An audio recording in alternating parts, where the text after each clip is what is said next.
Vision South, and I'm interested in either civil or mechanical engineering. I'm Nate Pulliam. I'm a senior at Shawnee Mission South, and I've been accepted to Wichita State and Iowa State for aerospace.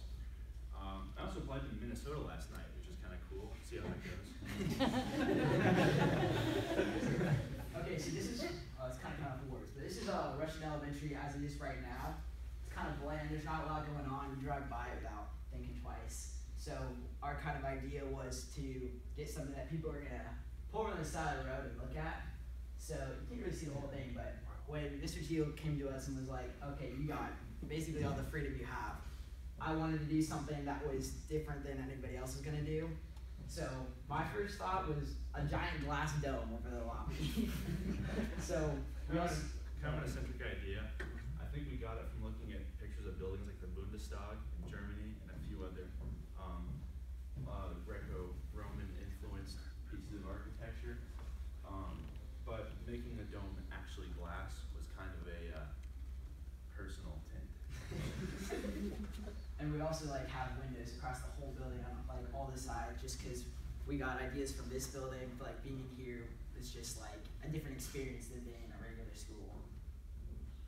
So this is just kind of a closer up view of what you're gonna see right up next to the school. So here we go into some of our site views. So this is kind of our an overview of our school. We have two stories right up front. This is our gym right here, which doesn't have any windows because that's supposed to be our safe room where the students go. We'll get into this a little bit later. We have solar panels on top of the roof over here, and that's where our parking lot is. Okay, Nate, go ahead. Well, this is the bird's eye view of our site view. Kind of exemplifies most of our terrain features and such. Here's our bus drive, very, I'd say, naturally curved so that the buses have easy ways of getting in and out. And we've got two roads to the parking lot, one in and one out, to make that as seamless as possible. We included, I think, 50 parking spots by counting all the classrooms for each teacher and then adding 15 for good measure. So, okay. Yeah. So this is just kind of what you're seeing from the parking lot. This is the cafeteria right here. And this is kind of where you're gonna enter from the side of the building if you're not pulling up front, in front of the main entrance. Okay, so we go into our interior views. So this is our area plan. So this is our main entrance right here where the dome is, but it's kind of cut off. But right here is our cafeteria right near the entrance, and so is our gym. And if you look over here, we have our extracurricular areas, which is this is our music and art room, this is our library down here. And this is kind of the earlier classrooms, whether it's elementary or kindergarten. And over here is our first through third grade. So we have staircases on either side as well as an elevator over here, and that gets up to our second floor, which is our older kids, and we kind of wanted to keep them kind of separate from the rest of the group. We've also got some emergency exits every two classrooms. We've got one right here, one right here, one right here, and one right, I think, there, for ease of access and make sure everyone can get out in time in an orderly fashion. Okay, so this is the model classroom we decided to do for you. It's one of our kindergarten classrooms. And this is kind of a rendering of what it might look like. So one of the things that we took into consideration just with this building is we wanted full walls of glass on our school, just for the natural light and the atmosphere of the learning environment. So that was one thing that we incorporated into most of our rooms. We've got circular tables because it is a kindergarten classroom. It is more common in such classrooms for kindergartners or younger kids to want to work together and be seated together. We've also got a whiteboard, teacher, desk, and we've got some cabinets over here for the storage of school supplies and also maybe some art projects that you might have completed that day. Okay, so we got the same kind of thing going on with this view. This is one of our conference rooms, which is right around this corner on our site, on our building. And again, this is just windows on both sides, just for the natural light and keeping everybody in a good mood. So this is our biggest view. This is from underneath the dome and what you're gonna be seeing. So one of the things that jumps out at you right away is that we did put trees underneath the dome, and that's kind of to prevent too much heat coming in from the sun because it is all glass. So, and it also gives up oxygen. You can't really see it in this. Right over here is where our hallway is going into like our classroom space, and behind it is the gym, and over this side is the cafeteria. A lot of species of tree, I guess that's the right word, produce a lot of moisture. So we took in a lot of consideration what kind of tree to use in here. These models aren't exactly representative. What you have in Revit is kind of limited, but we were considering maybe some, I think they're called parlor palms or some fig trees, also some Asian varieties of trees that don't use as much moisture. Okay, so we're gonna get into our lead concepts. So our building's silver certified, which means we got 50 points. So we have our solar panels, which are on this side of our building right here, and they're facing south because that's supposed to be like where you're gonna get the most sunlight and the most energy for your building to use, and that's worth 3 points.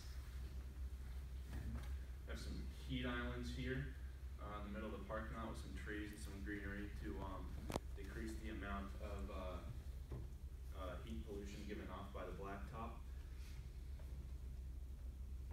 Okay, so we also added bicycle facilities so that the kids nearby can bike to school, you know, keeping like more cars off the roads, reduces like carbon emissions and stuff that cars cause. So we had a little detention pond for rainwater management.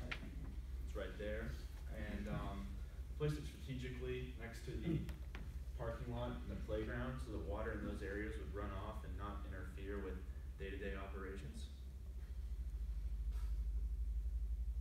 So we kind of already touched on this, but the trees are for enhanced indoor air quality strategies, which is, you know, more natural air into the school, so it's not as stuffy, and that's like what these trees are gonna really help in the main center of the building. And daylight, that's just like easy points for us because we got windows and this glass dome, and there's just light everywhere.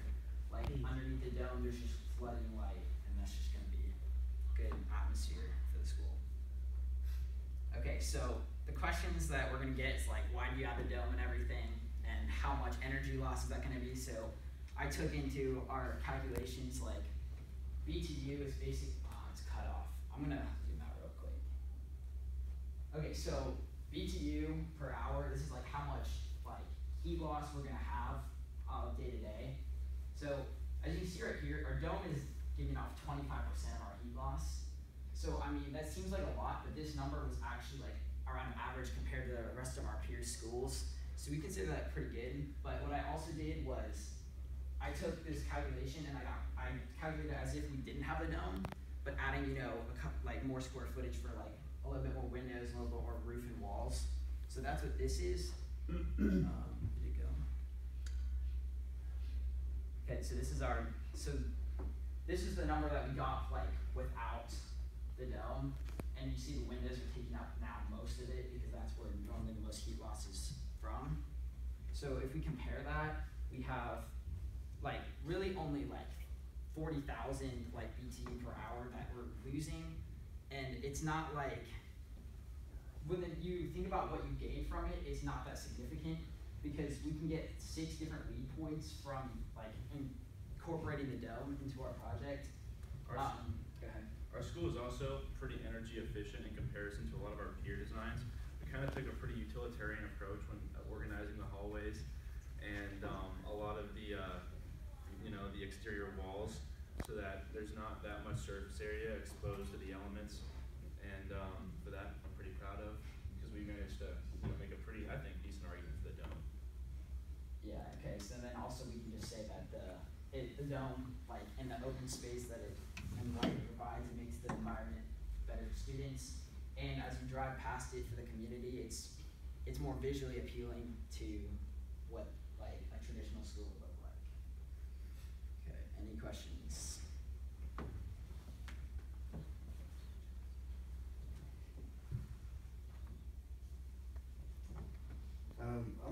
So knowing that you were up against a challenge with the dome. Yeah. So did you think about how can I get a dome concept but still make it maybe more energy efficient, more palatable? So Because it may be a compromise, if you look at this, maybe like, how can I do it, the dome look, but still make it work? So, you know, this dome, like where it is right now, we had like a little bit bigger idea to start with. Yeah. And it was like, we wanted it to go over like much more, like maybe some classrooms and some offices. And, you know, Mr. Teal shut us down pretty hard on that one. Like this whole project, he was like, you shouldn't do the dome, be prepared to defend your arguments of why the dome should be there. So that's kind of what we're trying to do right now. But I'm not hating on the dome. yeah, Mr. Teal sure was. I think it's brave, I think it's an interesting concept to do, and I think that, you know, with the technology we have, and HVAC and glass technology and other shading devices and, you know, active measures you could use, I guess what I was trying to lead you to is you could have made the dome, you know, still very transparent, but made some of it Right. opaque, you know, give the appearance that it's all